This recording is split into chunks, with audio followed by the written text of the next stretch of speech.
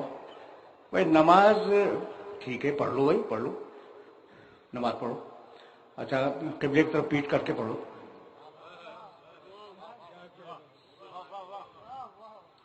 نماز پڑھو اور جان بوجھ کے قبلے کی طرف پیٹ کر لو، نہیں تم پر واجب ہے کہ قبلے کی تحقیق کرو۔ ماتھا ٹیکنا ہے اس گھر کے آگے جو اللہ کا ہے یا نہیں؟ قد نرا تقلب وجهك في السماء فلا نولینک قبلۃ ترضاها۔ تحویل قبلہ کیا ہے؟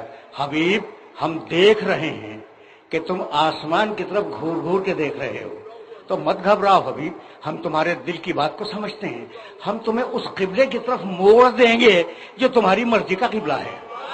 نماز اللہ کی مرضی، محمد کی۔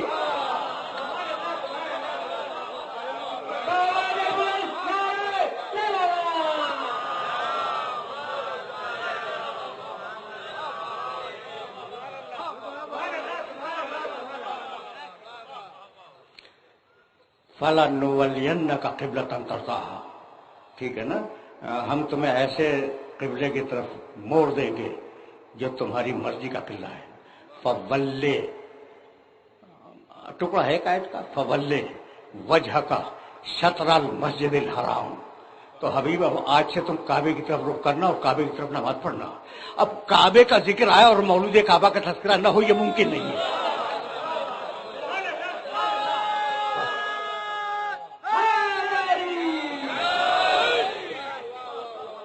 دیکھو بہت قریب ہو گئے نا دامن مغرب سے، دامن مغرب سے ہم بہت قریب ہو گئے، تو اب گفتگو روک دوں گا۔ بھائی قبلے کا ذکر ہو، کعبے کا تذکرہ ہے اور مولود کعبہ کا تذکرہ نہ ہو، ممکن نہیں ہے۔ یا علی مثلوں کا مثل الکعبہ۔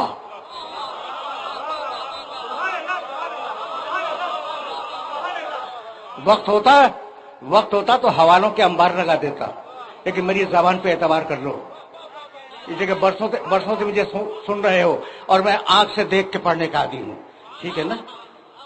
یا علی مثلوں کا مثل الکعبہ، علی تمہاری مثال کعبے کی مثال ہے۔ توتا الیہا ولا تاتی، روایت کا ٹکڑا، تمہیں ہدیہ کر رہا ہوں۔ یا علی تمہاری مثال کعبے کی مثال ہے، اور کعبے کا مزاج یہ ہے کہ وہ اپنا حج کروانے یا اپنی نماز پڑھوانے لوگوں کے پاس نہیں جاتا، لوگ اس کے پاس آتے ہیں۔ علی کعبے جیسا، کعبے کے آگے سر جھکاؤ، علی کے آگے دل جھکاؤ۔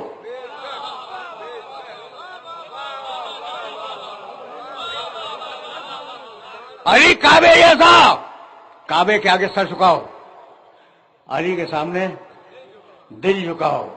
علی کعبہ جیسا، توجہ رہے، اس کا حق دینے کے لیے اس کے پاس جاؤ، وہ مانگنے کے لیے نہیں آئے گا۔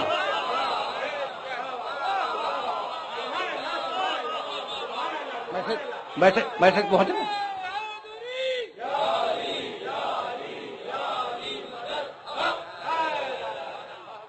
وقت نہیں ہے میرے پاس اب وقت نہیں ہے۔ یا علی تیری مثال کعبے کی مثال، کعبے کی طرف سر جھکے، تیری طرف دل جھکے۔ یا علی کعبہ اپنا حق مانگنے کسی کے پاس نہیں جاتا، تو اپنا حق مانگنے کسی کے پاس نہیں جائے گا۔ اور اب کعبے کی وہ مثال جو سب کے ذہن میں موجود ہے، جائیے ضد کر کے کعبے کی طرف پیٹ کر کے نماز پڑھ لیں،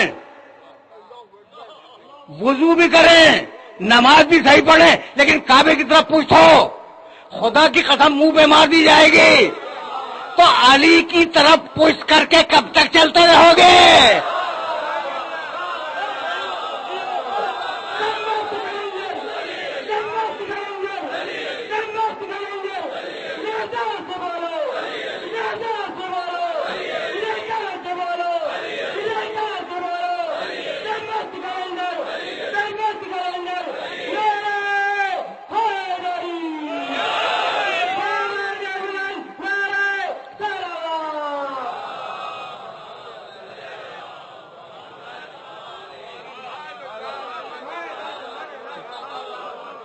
تقریر اس مرحلے پہ رکے گی، علی تیری مثال کعبے کی مثال ہے۔ اچھا تو اب تمہاری ضیافت طبع کے لیے ایک جملہ تو کہہ جاؤں نا، حوالے میرے پاس، میں تمہارے شہر میں رہتا ہوں، حوالے دیکھنے میرے پاس آ جانا، اور بڑے بڑے مبارک لوگوں کی کتابوں سے دکھلاؤں گا۔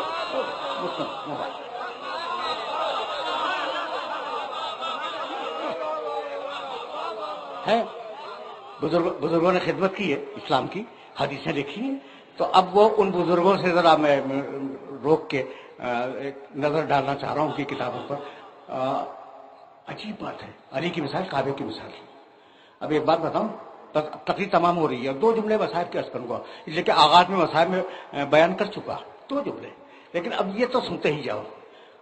میں ایک حدیث کی کتاب دیکھ رہا تھا اور نون کا چیپٹر دیکھ رہا تھا، تو مجھے روایت نظر آئی، النظر الی الکعبۃ عبادۃ، کعبے کی طرف نگاہ کرنا عبادت ہے، ظاہر ہے، ٹھیک ہے نا؟ اچھا پھر وہ انہوں نے کئی روایتیں لکھی تھی، النظر الی المصحف عبادت، قرآن پہ نگاہ کرنا عبادت ہے، کعبے کی طرف نگاہ کرنا عبادت ہے، قرآن پہ نگاہ کرنا عبادت ہے۔ تیسری روایت لکھی النظر الی العالم عبادہ، عالم کے چہرے پہ نگاہ کرنا عبادت ہے، اور چوتھی لکھی النظر الی الوالد عبادہ، باپ کے چہرے پہ نظر کرنا عبادت ہے۔ سن لیا تم نے؟ سن لیا بھائی، بہت توجہ دے، لیکن میری تقریر تمام ہو گئی۔